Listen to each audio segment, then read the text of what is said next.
So hey guys, welcome back to the channel. అందరూ ఎలా ఉన్నారు? అందరైతే బాగున్నారైతే అనుకుంటున్నా. సో నేను ప్రీవియస్ వీడియోలో చెప్పినా కదా, BMC air filter cleaning kit అయితే పెట్టినా అనేసి ఆర్డర్. సో అదైతే వచ్చేసింది, ఇక్కడ చూసుకోవచ్చు. అండ్ దాంతోపాటు నేను ఇంకొకటి కూడా ఆర్డర్ పెట్టినా అని చెప్పినా కదా, అదే మన టాప్ ప్లేట్ యొక్క స్టెయిన్లెస్ స్టీల్ బుషెస్. ఇక్కడ చూసుకోవచ్చు, కనిపిస్తుంది మీకు. ఇవైతే 4 అయితే ఆర్డర్ పెట్టేసిన. సో ఇవి ఎక్కడ వస్తాయంటే, మనం టాప్ ర్యాక్ ఏదైతే ఉందో, సో ఎగ్జాంపుల్ నాదే చెప్తానండి. నా జానా టాప్ ర్యాక్ ఉంది కదా, సో దానిపైన టాప్ బాక్స్ ఫిక్స్ చేయడానికి టాప్ ప్లేట్ అయితే వస్తుంది కదా. సో ఆ టాప్ ప్లేట్ పైన మనకి యాక్చువల్లీ రబ్బర్స్ ఉంటాయి. సో ఆ రబ్బర్స్ ప్లేస్లో నేనైతే ఆ రబ్బర్స్ని రిమూవ్ చేసి ఈ స్టెయిన్లెస్ స్టీల్వి బుషెస్ని ఫిక్స్ అయితే చేయబోతున్నా. సో ఇది అప్కమింగ్ మీరు చూసినారంటే మీకు క్లారిటీ వచ్చేస్తుందిలేండి. సో దానికంటే ముందు వర్క్ని అయితే మనం కంప్లీట్ అయితే చేసుకుందాం. సో ఈ BMC air filter cleaning kit price ఎంత పడిందంటే అరౌండ్ 1900 సంథింగ్ ఎంత పడింది. సో ఇన్స్ట్రక్షన్స్ అంతా ఇక్కడ చూసుకోవచ్చు. ఈ ఇన్స్ట్రక్షన్స్ని ఫాలో అయిపోయేసి మనం BMC ఎయిర్ ఫిల్టర్ని అయితే క్లీన్ చేసేద్దాం. కొత్త ప్రయోగాలు నేనేం చేయను. సో ఇక్కడ ఉండే ఇన్స్ట్రక్షన్స్ని నీట్గా ఫాలో అయిపోయేసి ఎయిర్ ఫిల్టర్ని అయితే క్లీన్ చేసేద్దాం. అండ్ ఎయిర్ ఫిల్టర్ని కూడా రిమూవ్ చేసుకొని వచ్చేసిన. ఈ ఎయిర్ ఫిల్టర్ని రిమూవ్ చేసేటప్పుడు మాత్రము చుక్కలు కనిపించినాయి, ఇటు చూసుకోవచ్చు. ఇదే మన అడ్వెంచర్ యొక్క BMC ఎయిర్ ఫిల్టరు. సో ఇది క్లీన్ చేసేటప్పుడు చాలా జాగ్రత్తగా ఉండాలి. మెయిన్ థింగ్, ఈ ఎయిర్ ఫిల్టర్లో చాలా డెలికేట్ ఎలిమెంట్స్ అయితే ఉంటాయి. సో అవన్నీ మనం డ్యామేజ్ చేయకూడదు. చాలా జాగ్రత్తగా క్లీన్ చేసుకోవాలి. ఈ BMC ఎయిర్ ఫిల్టర్ ఏదైతే ఉందో, ఈ కిట్ యూస్ చేసుకొని మనం క్లీన్ చేసుకోవాలి. వేరే ఏ ప్రయోగాలు మనం చేయకూడదు BMC ఎయిర్ ఫిల్టర్ పైన, ఎందుకంటే అంత డెలికేట్ ఇది. అండ్ కాస్ట్ కూడా అట్లనే ఉంటుంది, చాలా హై ఉంటుంది. 6700 800 ఇది ప్రజెంట్ ఇప్పుడు కొత్తది తీసుకోవాలంటే నేను చూసిన వెబ్సైట్లో. సో అది కొన్ని మెయిన్ థింగ్స్ మనం BMC ఎయిర్ ఫిల్టర్లో గుర్తుపెట్టుకోవాల్సింది ఏంటంటే, ఎయిర్ ప్రెషర్ గన్ వస్తుంది కదా, సో అదైతే అస్సలు అప్లై చేయకూడదు, ఓకేనా. అండ్ నెక్స్ట్ థింగ్ వచ్చేసి వాటర్ గన్ వస్తుంది కదా, దాంతో హెవీ ప్రెషర్ ఉంటుంది కదా, సో అది కూడా అస్సలు అప్లై చేయకూడదు. చేసినారనుకోండి ఫిల్టర్ డ్యామేజ్, కొత్త ఫిల్టర్ తీసుకోవాల్సిందే. సో అంత డెలికేట్గా ఉంటాయి ఎలిమెంట్స్ దీంతో. సో చూసుకొని ప్రాపర్గా చేసుకోవాలి. ఇట్లో మనకి ఏమేమి వచ్చిందో నేను మీకు క్లారిటీగా చూపిస్తాను. ఫస్ట్ డిటర్జెంట్ కనిపిస్తుంది కదా, వచ్చేసి డిటర్జెంట్ లాగా పనిచేస్తుంది. దీన్ని యూజ్ చేసి మనం ఫస్ట్ అయితే క్లీన్ చేస్తాం ఎయిర్ ఫిల్టర్ని. బాగా గుర్తుపెట్టుకోండి, ఫస్ట్ అయితే ఈ లిక్విడ్ని యూజ్ చేసి క్లీన్ చేస్తాం. ఈ లిక్విడ్ ఎంత ఇచ్చినారు? 500 ml ఇచ్చినారు. సో ఇది క్లీనింగ్ లిక్విడ్. క్లీనింగ్ అంతా అయిపోయినాక, ఎయిర్ ఫిల్టర్ నీట్గా డ్రై అయినాక, ఎయిర్ ఫిల్టర్ పైన ఈ ఆయిల్ అప్లై చేస్తాం. ఆయిల్ అప్లై చేసి ఫిక్స్ చేస్తాం మన బైక్కి, ఓకే. ఒకటి వచ్చేసి క్లీనింగ్ కోసము, ఇంకొకటి వచ్చేసి క్లీనింగ్ అంతా కంప్లీట్ అయిన తర్వాత ఆయిల్ అప్లై చేయడానికి ఫిల్టర్ పైన. ఇంకా లేట్ చేయకుండా క్లీనింగ్ అయితే స్టార్ట్ చేద్దాం. నేను ఏదైనా ప్రాసెస్ కానీ తప్పు కానీ ఎక్కడైనా చేసింటే మాత్రం definitely let me know in the comment section. నేను నెక్స్ట్ టైం అయితే రిపీట్ చేయను ఆ మిస్టేక్ని, ఓకే. సో చలో, మొత్తానికి BMC ఎయిర్ ఫిల్టర్ అయితే క్లీన్ చేసి మన బైక్ అయితే ఫిక్స్ కూడా చేసిన. నిన్న ఆఫ్టర్నూన్ 3 o'clock 3:30 క్లీనింగ్ కంప్లీట్ అయింది. సో నిన్న 3:30కి నీట్గా క్లీన్ చేసి పక్కన పెట్టేసిన. ఎర్లీ మార్నింగ్ 6:30 ఆ టైం అనుకుంటా లేచి నీట్గా ఆయిల్ అంతా నీట్గా అప్లై చేసి కొంచెంసేపు అట్లే పక్కన పెట్టేసి ఫిక్స్ అయితే చేసిన. సో నేను మీకు ప్రాసెస్ ఏంది, ఎట్లా చేసిన అని మీకు క్లారిటీగా ఎక్స్ప్లెయిన్ చేస్తా. సో ఈ ప్రాసెస్లో ఏదైనా మిస్టేక్ నేను ఏదైనా చేస్తుంటే, so let me know in the comment section. Next time నేను ఆ మిస్టేక్ అయితే రిపీట్ అయితే చేయను. So let start with the process. First ఏం చేసిన అంటే, BMC ఎయిర్ ఫిల్టర్ అయితే రిమూవ్ చేసి ఒక ప్లెయిన్ సర్ఫేస్ మీద దాన్ని ఇట్లా కిందకి నీట్గా ట్యాప్ చేసిన. మరీ ఎక్కువ ఫోర్స్తో కూడా ట్యాప్ చేయలేదు. దాంతో ఉండే డస్ట్ ఒక 30 to 40% అయితే పడిపోయింది. నేను పడదేమో అనుకున్నా, బాగా స్టిక్ అయి ఉంటుందేమో అనుకున్నా, బట్ పడిపోయింది. అండ్ దాని తర్వాత ఏం చేసిన, డిటర్జెంట్ ఉంటుంది కదా, సో ఆ డిటర్జెంట్ యూజ్ చేసి ఫస్ట్ నీట్గా both sides, air filter both sides నీట్గా ఆ డిటర్జెంట్ అయితే స్ప్రే చేసిన. ఎయిర్ ఫిల్టర్ పైన నీట్గా లైన్ టు లైన్. సో కేర్ఫుల్గా స్ప్రే చేసిన తర్వాత బకెట్లో కొన్ని నీళ్ళు ఉన్నాయి, నీట్గా ఆ ఫిల్టర్ పైన కొంచెం వేస్తా క్లీన్ చేసి, మళ్ళీ లాస్ట్లో కొద్దిగా అట్లా ఫిల్టర్ని బకెట్లో ఆ నీళ్ళల్లో నీట్గా ముంచి ఎత్తిన. అది క్లీనింగ్ ప్రాసెస్ ఇక్కడితో కంప్లీట్ అయిపోయింది. అండ్ క్లీనింగ్ కంప్లీట్ అయిన తర్వాత ఏం చేయలే, వేరే క్లాత్ అయితే తొడలే, ఫిల్టర్ని ఏం చేయలే. సో కింద ఒక ప్లెయిన్ క్లాత్ అయితే వేసేసి ఆ ఫిల్టర్ని దానిపైన పెట్టేసి ఇంట్లో ఒక సైడ్లో పెట్టేసిన. అది న్యాచురల్గానే డ్రై అవ్వాలి, మనం హెయిర్ డ్రైయర్తో కానీ ఆర్ఎల్స్ ఎండలో కానీ అట్లా పెట్టకూడదు. సో న్యాచురల్గా డ్రై అవని అనేసి పక్కనే పెట్టేసిన. అండ్ ఎర్లీ మార్నింగ్ 6:30కి ఎత్తి నీట్గా ఆయిల్ ఉంటుంది కదా, సో డిటర్జెంట్ వర్క్ అయితే మనకు కంప్లీట్ అయిపోయింది. సో నెక్స్ట్ క్లీనింగ్ అంతా కంప్లీట్ అయిన తర్వాత నీట్గా డ్రై అయిన తర్వాత మళ్ళీ మనము ఆయిల్ అయితే అప్లై చేయాల్సి వస్తుంది ఫిల్టర్ పైన. సో ఆ ఆయిల్ కూడా ఎట్లా అప్లై చేసినానో నేను ఇక్కడ స్క్రీన్ పైన అప్లై చేస్తా చూడండి. సో నీట్గా లైన్ టు లైన్ కేర్ఫుల్గా నాకైతే ఒక 15 to 20 minutes అయితే పట్టింది ఆ ఆయిల్ అంతా ఫిల్టర్ అంతా అప్లై చేయడానికి. సో మరీ ఎక్కువ కూడా అప్లై చేయకూడదు, కరెక్ట్గా ప్రాపర్గా సెట్ అయ్యేంత ఫిల్టర్కి కావాల్సినంత ఆయిల్ మాత్రమే అప్లై చేయాలి. సో ఎక్కువ అప్లై చేసినారనుకోండి వచ్చేస్తుంది, బయటకు వచ్చేస్తుంది. సో నీట్గా లైన్ టు లైన్ ఆయిల్ అయితే అప్లై చేసేసి ఒక 1/2 hour to 45 minutes అయితే వదిలేసిన. సో ఫిల్టర్కి మనకు ఈ క్యాప్ ఒకటి వస్తుంది. సో ఈ క్యాప్కి చిన్న హోల్ అయితే పెట్టుకోండి, పెద్దది పెట్టుకోవద్దు, గుర్తుపెట్టుకోండి. చిన్నది పెట్టుకొని నీట్గా ఇట్లా కనిపిస్తుందా, ఇట్లా లైన్ టు లైన్ అయితే నేను అప్లై చేసిన. అండ్ ఇంకొకటి డిటర్జెంట్ కూడా ఒక క్యాప్ అయితే ఇచ్చినారు, నేను మీకు చూపిస్తాను. సో డిటర్జెంట్ కూడా ఒక క్యాప్ అయితే ఇచ్చినారు. ఈ 2 క్యాప్స్, ఇది వచ్చేసి మనకు డిటర్జెంట్కి క్లీనింగ్ టైంకి పనికి వస్తుంది, ఇది వచ్చేసి ఆయిల్ అప్లై చేయడానికి పనికి వస్తుంది. ఓకే, సో ఇది మన క్లీనింగ్ ప్రాసెస్. ఏదైనా మిస్టేక్ నేను ఏదైనా చేస్తుంటే మాత్రం let me know in the comment section. అది అండ్ నేను అన్నీ కవర్ చేసిన అని అనుకుంటున్నా. సో నాకు ఇప్పటికీ ఒక డౌట్ ఉంది, అదేంటంటే చాలా మంది ఏం చెప్తారు అంటే 5000 kilometers రెగ్యులర్గా క్లీన్ చేసుకోవాలి, ఆర్ ఎల్స్ 10,000, కొన్ని మంది 15,000, కొన్ని మంది 20,000 అంటారు. నాకు అదొక్కటే ఐడియా లేదు ఎన్ని కిలోమీటర్స్కి క్లీన్ చేసుకోవాలనేసి. బట్ ఫిల్టర్ రిమూవ్ చేసి క్లీన్ చేసినాక నాకు ఒక ఐడియా వచ్చింది. నేనేమనుకుంటా అంటే ఎవ్రీ 10K kilometers క్లీన్ చేసుకుంటే నాకు తెలిసినంత వరకు పర్ఫెక్ట్ ఉంటుంది ఫిల్టర్. అది సో మీరు చెప్పండి, మీకు తెలిసింటే మాత్రం ఎవరైనా ఎన్ని కిలోమీటర్స్కి క్లీన్ చేసుకోవాలా ఫిల్టర్ అనేసి మీకు ఎవరికైనా తెలిసింటే మాత్రం let me know in the comment section. So అది ఇప్పుడు మెయిన్ టాస్క్. ఇప్పుడుతో అయిపోలేదు వీడియో.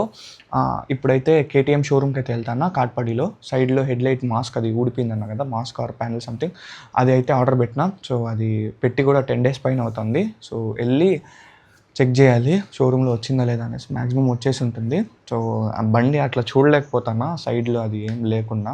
సో అది వచ్చేసిందంటే బండికి ఫిక్స్ చేసుకొని అట్లే వాల్వ్ ఒకటి ప్రాబ్లం అయింది. సో ఆ వాల్వ్ కూడా మార్చుకొని వచ్చేద్దాం. ఇంకా బుషెస్ అవి చెప్పినా కదా, KTM షోరూమ్కి వెళ్ళి మన వర్క్ అంతా కంప్లీట్ చేసుకొని ఆ తర్వాత మనం బుషెస్ గురించి అయితే మాట్లాడదాం. అండ్ ఫిక్స్ చేసి కూడా నేను మీకు చూపించేస్తా. ఓకే, సో అది ఇంకా లేట్ అయిపోయింది, ఇప్పుడే వెళ్ళాలి. అండ్ ఫిల్టర్ రిమూవ్ చేసేది కొంచెం కష్టం, హెల్ప్ తీసుకోండి ఫిల్టర్ రిమూవ్ చేసేటప్పుడు మాత్రం. ఓకే, ఫిక్సింగ్ అయితే ఈజీగా ఫిక్స్ చేసిన, జస్ట్ ఇట్లా లోపలికి ప్రెస్ చేసి ఆ లాక్ లాగా ఉంటుంది, ఆ లాక్ ప్రెస్ చేసినా ఫిక్స్ అయిపోయింది. బట్ రిమూవ్ చేసేటప్పుడు మాత్రం అది లాగి స్క్రూ డ్రైవర్తో ఇట్లా ప్రెస్ చేస్తేనే వచ్చింది. సో అది సో ఇంకా లేట్ చేయకుండా వెళ్ళిపోదాం చలో. అండ్ మొత్తానికి KTM షోరూంలో వర్క్ అంతా కంప్లీట్ చేసుకొని బైక్కి కావాల్సిన పార్ట్స్ అన్నీ ఫిక్స్ చేసుకొని మా ఫ్రెండ్ వాళ్ళ ఊరికైతే వచ్చేసిన. ఈ బుషెస్ ఉన్నాయి కదా, సో ఇవి స్టెయిన్లెస్ స్టీల్ అని అనుకుంటాను నేను. ఇప్పుడు చూసుకోవచ్చు ఈ 4 బుషెస్. ఈ బుషెస్ ఎక్కడ వస్తాయంటే ఈ 4 రబ్బర్ బుషెస్ ప్లేసెస్లో ఈ స్టెయిన్లెస్ స్టీల్ బుషెస్ వస్తాయి. ఎగ్జాంపుల్ చూపిస్తా, ఇట్లా వస్తుంది. ఎస్ ఇట్లా వస్తుంది. సపోజ్ చూపిస్తాను మీకు ఎగ్జాంపుల్. ఇట్లా ఫిక్స్ చేసేస్తా అంటే ఇక్కడ చూసుకోవచ్చు ఈ స్టెయిన్లెస్ స్టీల్ వచ్చేస్తుంది. 2 weeks తర్వాత ఈ వీడియోని కంటిన్యూ చేయడానికి నాకు ఇప్పుడు టైం అయితే దొరికింది. ఎక్కడ చెప్పండి, ఆ రోజు ఈవినింగ్ మా ఫ్రెండ్ వాళ్ళ ఊర్లో KTM షోరూంలో వర్క్ అంతా కంప్లీట్ చేసుకొని ఈ బుషెస్ అయితే ఫిక్స్ చేసినాము. అండ్ ఇంటికి వచ్చేసి అదే రోజు ఈవినింగ్ టాప్ బాక్స్ పెట్టి కూడా టెస్ట్ చేసిన. మళ్ళీ వీడియో కంటిన్యూ చేద్దాం అనుకున్నా, మళ్ళీ మధ్యలో ఫెస్టివల్ వచ్చింది అండ్ KTM వాళ్ళది రైడ్ ఒకటి ఉంది. అండ్ నేను ఇంకా నా వర్క్స్ చూసుకున్నా. అండ్ చెన్నైకి వెళ్ళాల్సిన ఒక వర్క్ అయితే ఉంది. సో ఇంకా చెన్నైకి కూడా వెళ్ళేసి ఆ వర్క్ అయితే కంప్లీట్ చేసుకుని వచ్చిన. ఇంకా చాలా వర్క్స్ వచ్చినాయి మధ్యలో, సో అందుకే ఇంకా కంటిన్యూ చేయలేకపోయినా. సో ఎనీవేస్ టాపిక్లోకి అయితే వచ్చేద్దాం. ఇక్కడ చూసుకోవచ్చు ఈ బుషెస్ అయితే ఫిక్స్ చేసి టాప్ బాక్స్ పెట్టి టెస్ట్ కూడా చేసిన. బాగా అయితే వర్కౌట్ అయింది. 90% of the top box shaking issue అయితే తగ్గిపోయింది. ఈ బుషెస్ ఒకటే కాదు, అండ్ దీంతో పాటు ఇంకొక చిట్కా అయితే ఫాలో అయినా. సో ఈ 2 థింగ్స్ చేసిన దానివల్ల నాకు టాప్ బాక్స్ షేకింగ్ అయితే 90% అయితే స్టాప్ అయిపోయింది. అదేందో నేను మీకు ఫస్ట్ ఎక్స్ప్లెయిన్ చేస్తాను. ఫస్ట్ అయితే జానా టాప్ ర్యాక్ ఉంటుంది కదా, సో జానా టాప్ ర్యాక్ పైన ఈ టాప్ ప్లేట్ పెట్టించేసి ఎడ్జ్ టు ఎడ్జెస్ మార్కింగ్స్ అయితే చేసుకొని హోల్స్ అయితే పెట్టించేసిన. ఇక్కడ చూసుకోవచ్చు. సో ఈ హోల్స్ అన్నీ నేను పెట్టించిండేటివే. ఇక్కడ చూసుకోవచ్చు హోల్స్ పెట్టించేసి టాప్ ప్లేట్ పెట్టేసి ఎడ్జ్ టు ఎడ్జ్ స్క్రూస్ అయితే వేసుకునేసిన. అండ్ యాక్చువల్లీ ఇక్కడ కూడా ఎక్స్ట్రా స్క్రూస్ అయితే వేసి ఫిక్స్ అయితే చేసిన. యాక్చువల్లీ జానా టాప్ ర్యాక్ పైన అంత ఫ్రీగా హోల్స్ ఉండదు కంపేర్ టు మోటోటాక్ టాప్ ర్యాక్. సో దానివల్ల ఏమైందంటే నేను స్క్రూస్ వచ్చేసి ఇక్కడ ఫిక్స్ చేసుకున్నా, ఇంత క్లోజ్గా ఫిక్స్ చేసుకుని ఇక్కడ చూసుకోవచ్చు మార్కింగ్స్ కూడా కనిపిస్తున్నాయి మీకు ఇక్కడ ఇక్కడ అండ్ ఇక్కడ. సో ఇక్కడ ఫిక్స్ చేసుకున్న దానివల్ల ఏమైందంటే ఇదంతా ఇట్ సైడ్ అంతా గ్యాప్ వచ్చేసింది, దానివల్ల టాప్ బాక్స్ ఎక్కువ ఊగుతానండి. సో ఇంకా మార్చాలి అనుకుంటే టాప్ ర్యాకే మార్చిండాలి. సో ఇంకా నాకు టాప్ ర్యాక్ మార్చేంత డబ్బులు లేదు. ఎక్స్ట్రా హోల్స్ కూడా పెట్టించుకునేసినట్టు చూసుకోవచ్చు. యాక్చువల్లీ మొత్తము 1 2 3 4 5 6 7 8 హోల్స్ అయితే పెట్టించుకునేసిన. సో నాకు ఎట్లా కావాలన్నా స్క్రూస్ మళ్ళీ ఫిక్స్ చేసుకుందాం అనేసి మళ్ళీ లేత్ వర్క్ షాప్ కిందకి వెళ్ళడం అనేసి సో మొత్తానికి సెట్ అయితే అయిపోయింది. దాని తర్వాత ఏం చేసిన, ఇది హోల్స్ పెట్టించేసి స్క్రూస్ వేసి టైట్ చేసినాక ఒక 60% అయితే స్టాప్ అయింది షేకింగ్. దాని తర్వాత ఏం చేసిన అంటే ఈ స్టెయిన్లెస్ స్టీల్ బుషెస్ అయితే కనిపించినాయి. ఇంకా ఆర్డర్ పెట్టి ఇది కూడా ఒకసారి ట్రై చేసి చూసేద్దాము ఎట్లుంటుంది ఏమనేసి. సో ఇంకా పెట్టినా ఫిక్స్ చేసినాం అండ్ వర్కౌట్ అయితే అయింది. స్క్రూస్ చూసుకోవచ్చు, యాక్చువల్లీ ఎల్ఎన్కి వస్తాయి ట్యాంపర్ బోల్స్. సో అవి వేద్దాం అనుకున్నా, అవి వేసి ఫిక్స్ చేద్దాం అనుకున్నా ఈ స్టెయిన్లెస్ స్టీల్ బుషెస్కి. సో అవి ఏమైందంటే ఇక్కడ కింద తగులుకునేస్తుంది. ఇక్కడ చూసినారా, ఇక్కడ కింద ఈ టాప్ ప్లేట్ని ప్రాపర్గా కూర్చొనికుండా చేస్తుంది హైట్ ద్వారా. సో అందుకు ఈ స్క్రూస్ అయితే ఫిక్స్ చేసిన. ఈ స్క్రూస్ నాకు ఎక్కడ దొరికినాయంటే మనము ఇంటికి కిటికీలు కానీ ఆర్ఎల్స్ తలుపులు కానీ ఫిక్స్ చేస్తాం కదా. సో హార్డ్వేర్ స్టోర్లు అనుకోండి, ఇంకా హార్డ్వేర్ స్టోర్స్లో వెళ్ళినామంటే మనకు ఇట్లాంటి స్క్రూస్ అయితే దొరుకుతాయి. సో ఇంకా ఆ స్క్రూస్ వేసిన. ఫస్ట్ అయితే ట్యాంపర్ బోల్స్ అయితే వేసిన, చెన్నైకి వెళ్ళి తీసుకొని వచ్చిన. అవి వేసినాక కొంచెం షేకింగ్ అయితే అవుతానండి. సో ఇంకా అవి తీసేసి మళ్ళీ ఇదే వేసేసిన. సో ఇది నేను నా టాప్ బాక్స్ ఎక్కువ షేక్ అవ్వకుండా చేసుకున్న సొల్యూషన్స్. మీకు అర్థమైందని అనుకుంటాను. ఫస్ట్ వచ్చేసి హోల్స్ అయితే పెట్టించేసిన టాప్ ర్యాక్కి. గుర్తుపెట్టుకోండి, టాప్ ర్యాక్కి పెట్టించిన, నేను టాప్ ప్లేట్కి అయితే టచ్ కూడా చేయలేదు. టాప్ ర్యాక్కి ఆ హోల్స్ పెట్టించేసి ఇంకా టెస్ట్ చేసిన అండ్ వర్కౌట్ అయింది.